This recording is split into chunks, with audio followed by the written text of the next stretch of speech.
जो पहला रूल है इंटीग्रेशन में, सबसे पहले आप केवल उन्हीं फंक्शंस का इंटीग्रेशन कर सकते हैं जिसमें न्यूमरेटर का डिग्री, जो भी पॉलिनोमियल दिया, अगर पॉलिनोमियल के फॉर्म में दिया है तो न्यूमरेटर की डिग्री डिनोमिनेटर से कम होनी चाहिए, बराबर भी नहीं होनी चाहिए।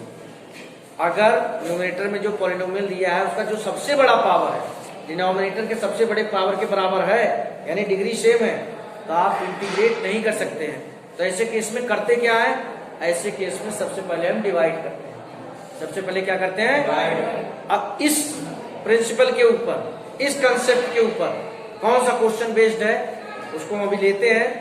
अब आप आओगे 7.1 में, एक तो सबसे पहले क्वेश्चन नंबर 11 दिखाई देगा, जो कि आप बड़े इजीली कर लोगे। क्वेश्चन नंबर 11 को आप डिवाइड करके बड़े इजीली कर लेंगे, कहीं पर कोई दिक्कत नहीं आएगी, क्योंकि यहाँ एक्स क्यूब जैसे दिया हुआ है, ध्यान से देखेंगे।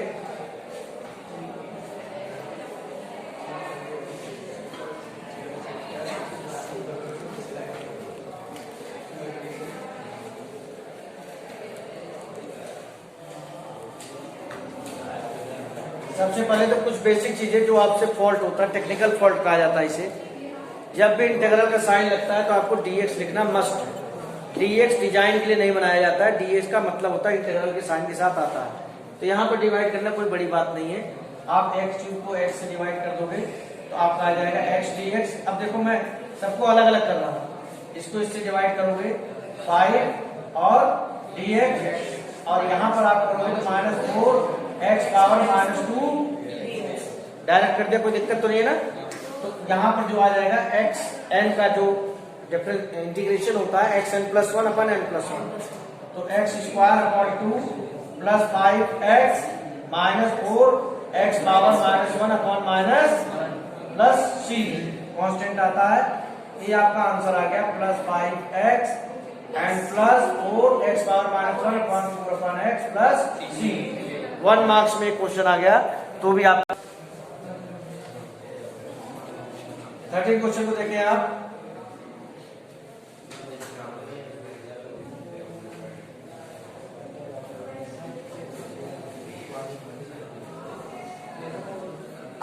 देखिए यहां पर तो न्यूमरेटर को फैक्टराइज करना बहुत इजी है, लेकिन ये हमेशा ऐसा ना होगा कि न्यूमरेटर आप बहुत इजीली फैक्टराइज कर लेंगे। कभी कभार ऐसा भी आएगा कि आपसे फैक्टराइजेशन नहीं हो पाएगा। अभी तो आपको क्लियर दिख रहा है कि x² कॉमन लेंगे, यहाँ x-1 आएगा, फिर +1 बाहर ले लेंगे और समझ में आ जाएगा x-1 से x-1 को कैंसिल आउट कर देंगे, हो जाएगा बड़े इजीली। लेकिन थोड़ा सा आप सोचो कि क्लास 9th में जाओ, क्लास 9th में क्यूबिक पॉलिनोमियल का फैक्टराइजेशन हम कैसे करते थे, तो उसमें हम सबसे पहले ये पता करते थे कि इसका एक फैक्टर क्या है। तो फैक्टर वाला इशू क्या हो मैं आपको बताना चाहता हूँ, थोड़ा सा रिमाइंड कराना चाहता हूँ। ये जो कांस्टेंट टर्म होता है ना, या तो 1 होगा, 2 होगा, 3 होगा, 4 होगा, 5 होगा, जो भी है। जैसे कि अगर 3 आ रहा है तो आपके दिमाग में तुरंत से बात, कांस्टेंट टर्म की बात कर रहा हूं, जब क्यूबिक पॉलिनोमियल दिया हुआ तो ये या तो 3 पर 0 आएगा या -3 पर आएगा। अगर 10 है तो किस किस पे 0 आ सकता है, 1 पे, 3 वाले में सुनो एक चीज और सुनो, 1 पर भी आ सकता है, -1 पे भी आ सकता है, 3 पर भी आ सकता है, -3 पर, क्योंकि 3 के 2 फैक्टर होते हैं, 1 है 3। 10 दिया है मान लो कांस्टेंट टर्म, तो क्या क्या रख सकते हैं आप, 10, 1, 2, 5 और इनके साथ माइनस अटैच कर लो।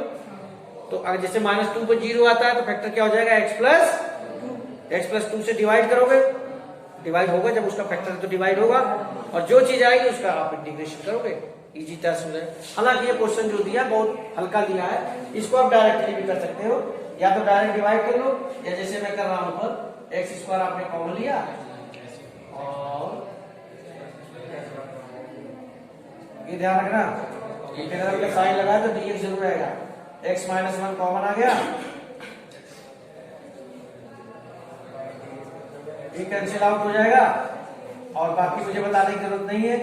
x² dx प्लस dx आपका x³ प्लस x, और देखो ये जो मैं c लिख रहा हूं ये भी इंपॉर्टेंट पार्ट है, भूल मत जाना, क्योंकि हर चीज के मार्क्स है, ये चीजें बताती हैं। क्वेश्चन नंबर 14 पहले आप ध्यान से देखेंगे।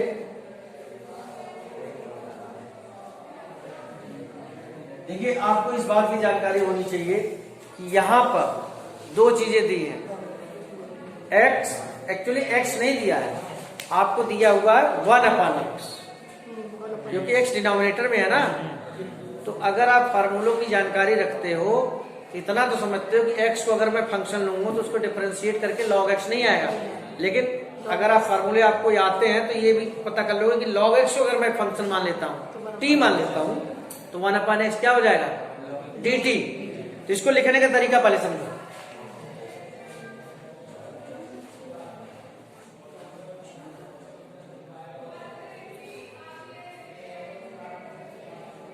Late log x is equal to 1/x dx। अब आपका i यानी इंटीग्रल हो जाएगा 1/t पावर m, और ये पूरी चीज dt। ये तरीका है रिप्रेजेंटेशन का। ये क्या हो जाएगा, t पावर माइनस m, और xm का फॉर्मूला तो आपको जानकारी होगी, -m+1/-c। अब t आपने क्या माना है, log x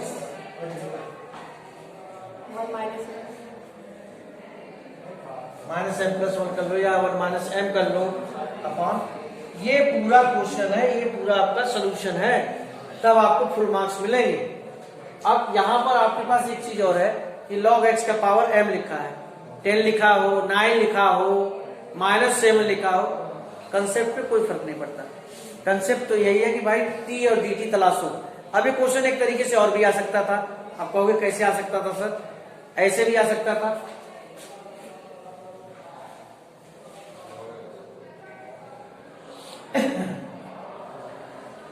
तो भी हम log x को ही t मानते, लेकिन क्वेश्चन क्या बन जाता, t power m dt, t power denominator बता, इसलिए बेचारा ऊपर जाके t पावर -m हो गया। क्लियर है, कंसेप्ट क्लियर है ना। अब इसी चीज को मैं और थोड़ा सा आगे बढ़ाता हूं कि क्वेश्चन क्या क्या फॉर्म पकड़ सकता है। आपको जानकारी होनी चाहिए ना, क्वेश्चन ये फॉर्म पकड़ सकता है।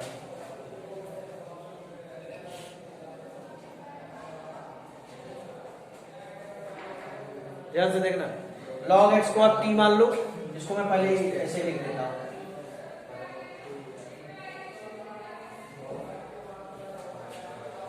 log x को आप t मानेंगे तो dx/x जो आ जाएगा, इसे log x equal to t मान लिया, तो 1/x dx इक्वल टू, इसको dt लिखोगे और ये क्या हो जाएगा, ध्यान देना।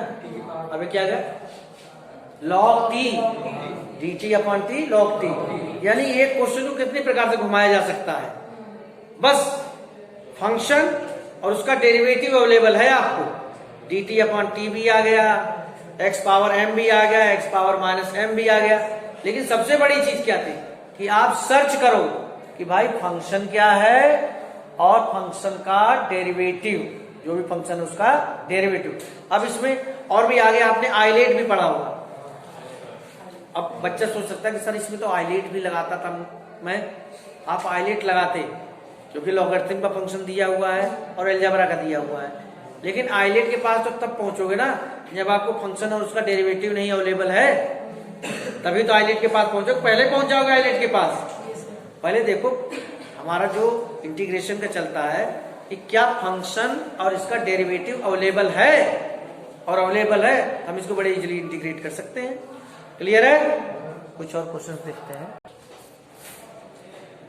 क्वेश्चन आपका ये है dx/x माइनस √x।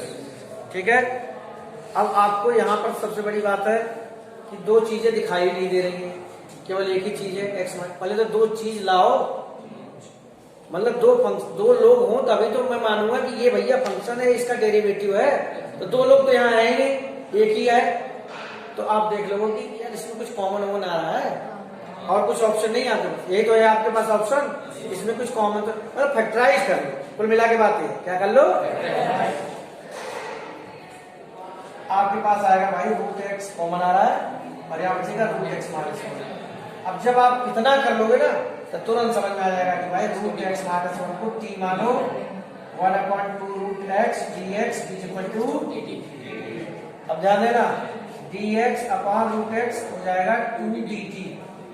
अब ये आपका इंटीग्रल जो आ जाएगा 2 dt/t, 2 बाहर निकाला, बस direct log t plus c, 2 log -1 plus. अब सवाल ये उठता है कि हमारे दिमाग में बात ये आएगी कहां से कि √x कॉमन लेना है। दिमाग में बात यहां से आएगी, हम सर्च में है कि फंक्शन क्या है, डेरिवेटिव क्या है। तो दो फंक्शन होंगे प्रोडक्ट के फॉर्म में, डिवीजन के फॉर्म में, तभी तो हम फंक्शन और डेरिवेटिव की बात करेंगे। यहां पर तो कुछ है ही नहीं, तो क्रिएट करो। अब क्रिएट कैसे करोगे, फैक्टराइजेशन कर लो, कॉमन कर लो।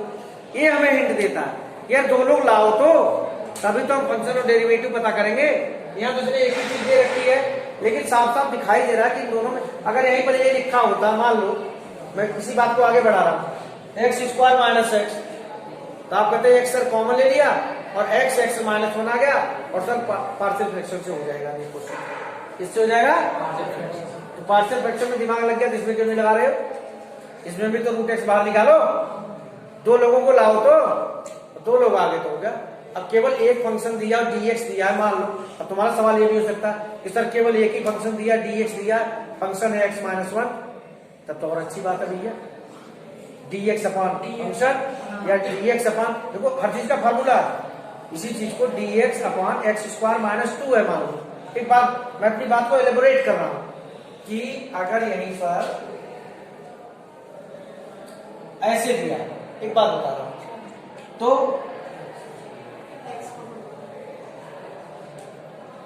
ये पार्शियल फ्रैक्शन से हो जाएगा a/x प्लस b/x -1, कोई दिक्कत नहीं आएगा। कोई बच्चा कह रहा है सर मान लो इस तरीके से नहीं दिया है और क्वेश्चन इस तरह से दिया है, अब मैं क्या करूंगा, क्यों नहीं कर सकते? तो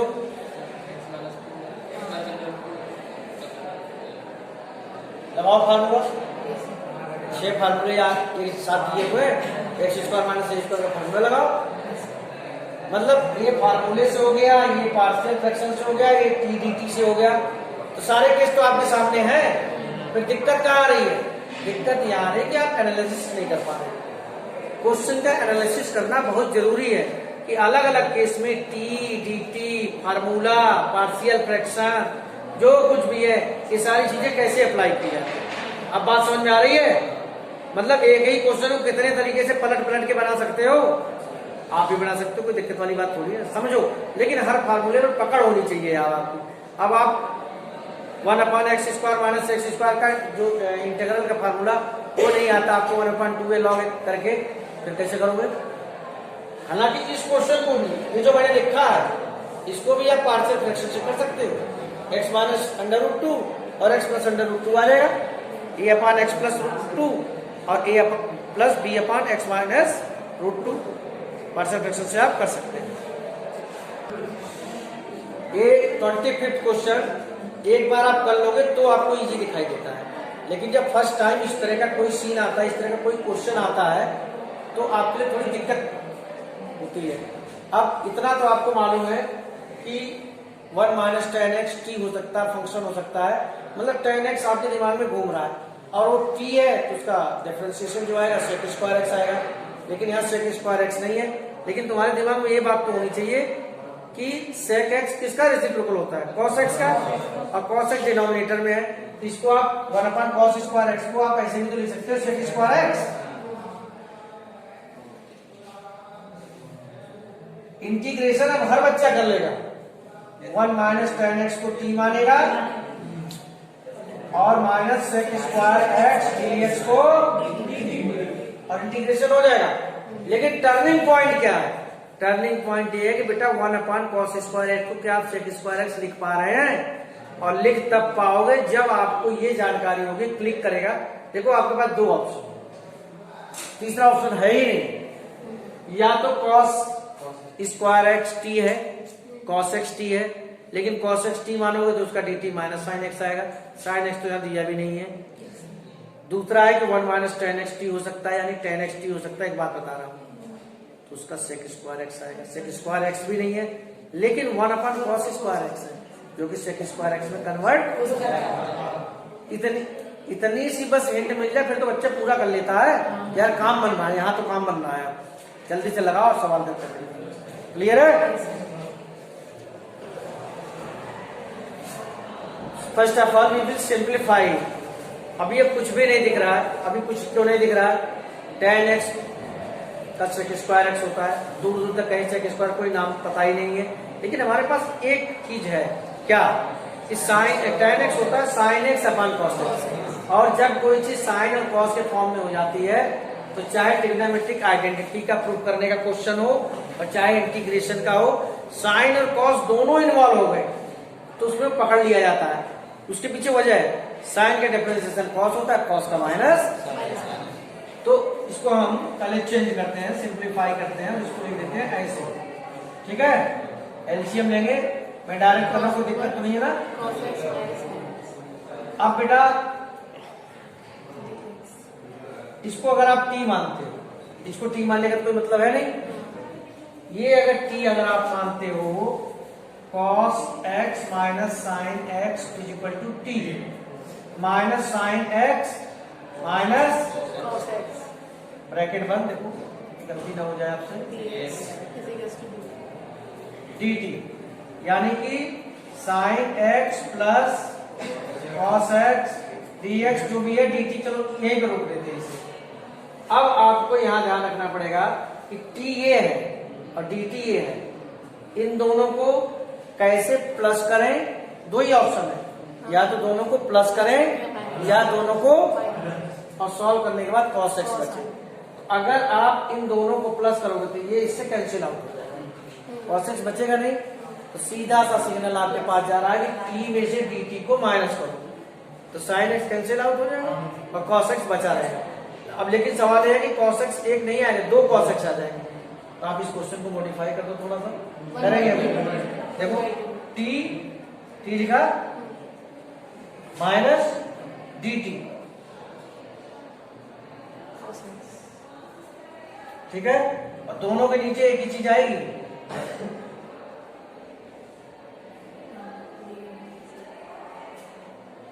अब आपकी इस एक्टिविटी से जब इसको पूरा ओपन करोगे, डिनोमिनेटर सेम आ रहा है ना, तो आपको क्या मिलने वाला है? तो मैं ब्रैकेट खोलता हूं, पहले dx यहां लिख दूं, 2 cos x आएंगे। देखो ओपन करोगे तो एक प्लस साइन x आएगा, इससे कैंसिल आउट हो जाएगा, और एक cos x 2 cos x, तो यहां तो केवल cos x है।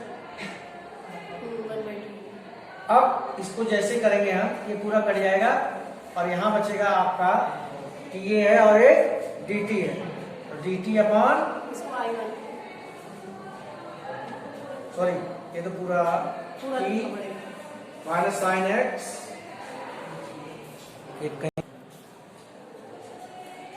I1 लेने का मतलब ये है कि यहां पर अब आप इसको तो पूरा कैंसिल आउट आपने कर दिया, इसको आप टी लेंगे, क्या लेंगे आप? टी माइनस साइन एक्स का आपका आ जाएगा माइनस कॉस एक्स, और माइनस कॉस एक्स का क्या आ जाएगा? Plus sine x. इसको माइनस को बाहर निकाल के माइनस डी टी टी करेंगे, लेकिन डायरेक्ट आप यहाँ पर मत कर देना कि डी टी अपॉन टी, इसको I1 मान के तब करेंगे, तब आपका आंसर हो जाएगा।